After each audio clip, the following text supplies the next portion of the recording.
Sun Wukong, also known as the Monkey King, is a deity in Chinese and Taoist tradition and one of the main characters in the 16th century Chinese novel Journey to the West. While many consider him a fictional figure, I believe that Sun Wukong exists as a deity, as demonstrated by trance mediums who channel him during their rituals. This is particularly evident during major festivals, such as the Monkey King Festival celebrated in Hong Kong on the 16th day of the 8th lunar month, which typically falls in September according to the Gregorian calendar, the day after the Mid-Autumn Festival. At the Monkey King Temple in Sao Mau Ping, Kowloon, a medium reenacts the Monkey King's battles with other gods as described in Journey to the West. During this performance, the medium is believed to be possessed by the spirit of the Monkey King and demonstrates extraordinary feats, such as running barefoot across a bed of hot coals and climbing a ladder made of knives. Since the Monkey King is said to possess a bronze head and iron shoulders, these traits are thought to render him, and by extension, the medium, unharmed during these daring acts. If Sun Wukong truly exists as a deity, what might be his origin? One plausible theory is that he is derived from the Hindu deity Hanuman from the Ramayana. Another possibility is that Sun Wukong originates from local folk religion in Fuzhou province, where monkey gods were venerated long before the novel Journey to the West was written. This includes the worship of the three monkey saints of Lin Shui Palace, who were once malevolent beings subdued by the goddess Qianjingu, also known as the Empress Lin Shui. These monkey saints were known as the red-faced, black-faced, and white-faced monkey sages. Famous scholar Lu Sun proposed that Wuziki, a 9th-century Chinese deity who appears as Sun Wukong's sibling in earlier Yuan dynasty stories, served as the true inspiration for the Monkey King. Regardless of Sun Wukong's true origin, the version most familiar to everyone is his portrayal in Journey to the West. In that story, he is born from a powerful magic stone that sits atop the mountain of flowers and fruit, which has absorbed the forces of both heaven, yang, and earth, yin. According to Taoist philosophy, this fusion enables the stone to generate life. Over time, the stone develops a magical womb, which eventually bursts open to reveal a stone egg about the size of a ball. When the wind blows on the egg, it transforms into the stone monkey. As soon as the monkey opens his eyes, two beams of golden light shoot toward the Jade Palace, startling the Jade Emperor. Concerned, the Emperor sends two of his officers to investigate. They report back, explaining that the light has dimmed as the stone monkey eats and drinks. Convinced that the monkey is insignificant, the Jade Emperor dismisses the matter. On the mountain, the stone monkey joins a group of wild monkeys. After a day of playing, they regularly bathe in a stream. One day, they decide to trace the stream to its source and climb up to a waterfall. The monkeys agree that whoever passes through the waterfall, discovers the stream's source, and returns will be made their king. The stone monkey volunteers and leaps through the waterfall.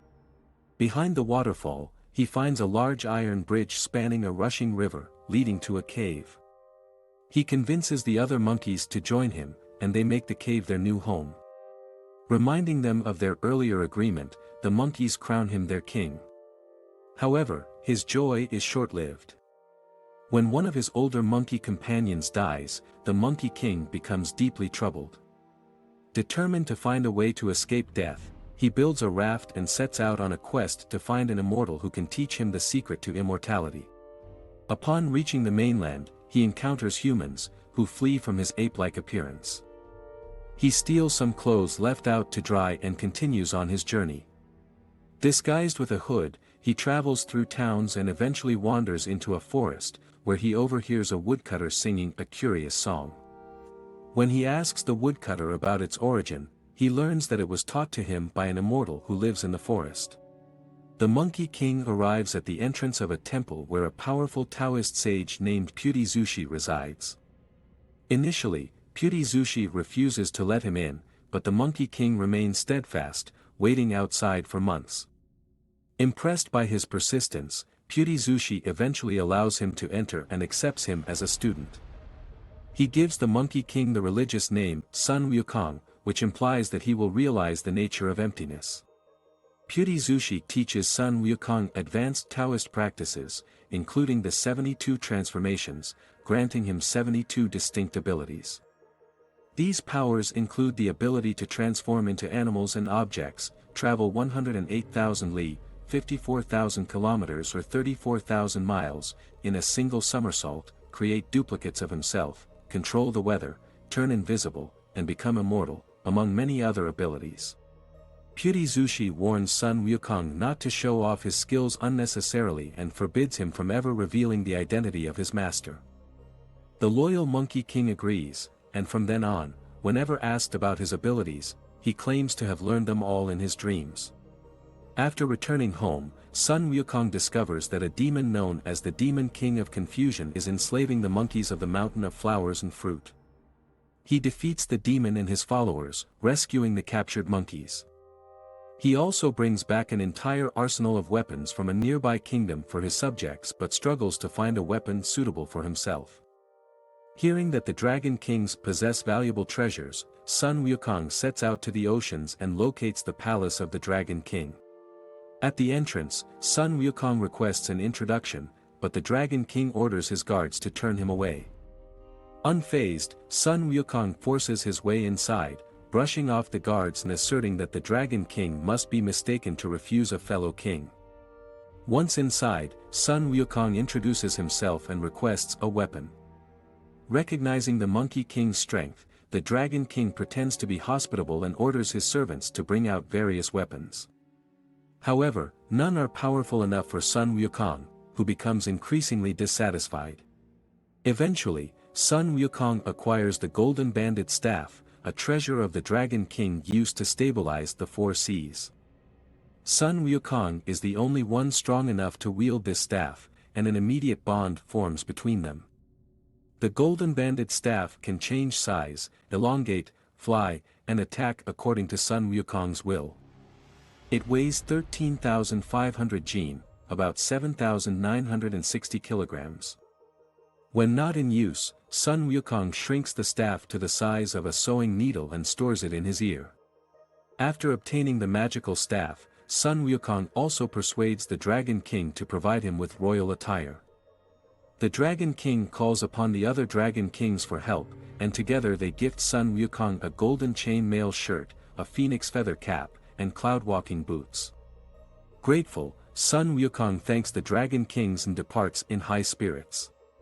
Upon returning to the mountain, Sun Wukong proudly displays his new weapon and attire to his monkey tribe, which soon draws the attention of other powerful creatures. Seeking to form alliances, he creates a brotherhood known as the Seven Sages with the Bull Demon King, Saurian Demon King, Rock Demon King, Lion Spirit King, Macaque Spirit King, and Snub-Nosed Monkey Spirit King. Shortly after, Sun Wukong is sentenced to death for extorting the Dragon Kings. When the underworld attempts to collect his soul, he rebels.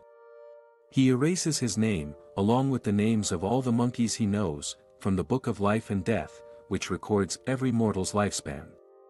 Enraged, the rulers of the Chinese Hell report his defiance to the Jade Emperor. In a bid to control the Monkey King, the Jade Emperor offers him a position in heaven, hoping a promotion will make him more compliant. Sun Wukong believes he is being given a prestigious role among the gods but is instead appointed Protector of the Horses, a glorified title for a stable hand, the lowest rank in heaven. Once he realizes the true nature of the position, Sun Wukong releases the cloud horses from their stable and returns to his kingdom, declaring himself the great sage, equal of heaven. Reluctantly, heaven acknowledges his self-proclaimed title after the deity Gold Star advises the Jade Emperor against engaging in direct military conflict with him. Instead, Gold Star suggests appeasing Sun Wukong's vanity by inviting him back to heaven to keep him out of trouble on earth. Although suspicious of a trap, Sun Wukong is pleased when Gold Star, acting as an envoy, addresses him by his title, Great Sage Equal of Heaven, and presents official documents affirming the title. He is then offered the seemingly prestigious role of Guardian of the Heavenly Peach Garden, a position he eagerly accepts due to his love for peaches. However, when 7 maidens sent by Queen Mother Shi Wanmu arrive to pick peaches for a royal banquet, Sun Wukong discovers that every major deity in heaven has been invited, except him. When he introduces himself to the maidens by his grand title, they laugh and mockingly explain that everyone knows he is merely a gardener. Humiliated and enraged, Sun Wukong decides to take revenge during the banquet preparations. He sneaks into the feast and helps himself to the delicacies, drinking royal wine as he roams heaven. In a drunken state, he wanders into the highest levels of the heavenly palace, normally inaccessible to all but the most spiritually powerful gods. Realizing he has reached the top of the 33 layers of heaven, Sun Wukong steals and consumes Laozi's pills of immortality, Queen Mother Shi Huangmu's peaches of immortality, and takes what remains of the Jade Emperor's royal wine before fleeing back to his kingdom. The Jade Emperor, no longer willing to heed Gold Star's advice for a peaceful resolution, commands his forces to mobilize against Sun Wukong. However, they are no match for him, as he single-handedly defeats heaven's 100,000 celestial soldiers, the 28 constellations, Neza, and even the 4 heavenly kings. Muza, Moksha, a disciple of Guanyin, the Bodhisattva of mercy, is also swiftly overpowered. Seeking a solution, Guanyin advises the Jade Emperor to summon his nephew, Erlangshen, to confront the Monkey King. Sun Wukong and Erlangshen are evenly matched, and their intense battle causes both warriors to transform into various fearsome figures, frightening Sun Wukong's monkey army into retreat. As Wukong attempts to escape by turning into a fish, a shape-shifting duel ensues, with each combatant morphing into increasingly powerful forms. The battle is finally interrupted when Laozi throws his diamond jade ring from behind, knocking Sun Wukong unconscious and allowing Erlangshen to capture him. After multiple failed attempts to execute Sun Wukong, he is imprisoned in Laozi's 8-way trigram crucible for 49 days. The plan is to distill him into an elixir using intense fire to recover the lost pills of longevity. However, when the crucible is opened after 49 days, Sun Wukong emerges stronger than ever. He had survived by hiding in the corner marked by the wind trigram, where the fire was weakest. The flames have only fortified his body, making him nearly indestructible and granting him a new power, fiery eyes and golden pupils, which allow him to detect evil. Empowered by his newfound strength, Sun Wukong destroys the crucible and storms into heaven's main chamber to confront the Jade Emperor and his advisors. The Jade Emperor and the heavenly authorities, desperate, turn to Buddha for help, who personally arrives from his temple in the west. After hearing Sun Wukong argue that he deserves to be the new Jade Emperor, Buddha challenges him to a bet: if Sun Wukong can escape from Buddha's palm, he will be victorious. Confident, Sun Wukong accepts the challenge and leaps into the sky, flying to what he believes is the edge of the universe. There, he encounters 5 enormous pillars.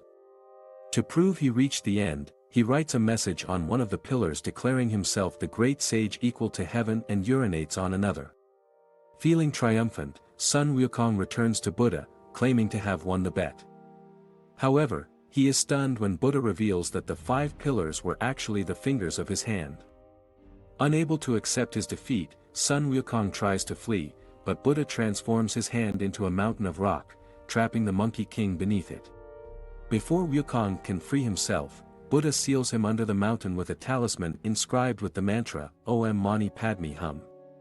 Sun Wukong is imprisoned there for 500 years to learn patience and humility, with only his head and hands exposed. During his captivity, 2 earth spirits feed him iron pellets when he is hungry and molten copper when he is thirsty.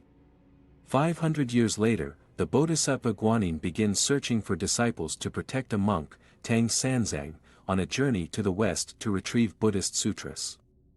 Upon hearing this, the Monkey King offers to serve as Tang Sanzang's protector in exchange for his freedom after completing the pilgrimage. Knowing that Sun Wukong would be difficult to control, Guanyin gives Tang Sanzang a magical circlet, a gift from Buddha.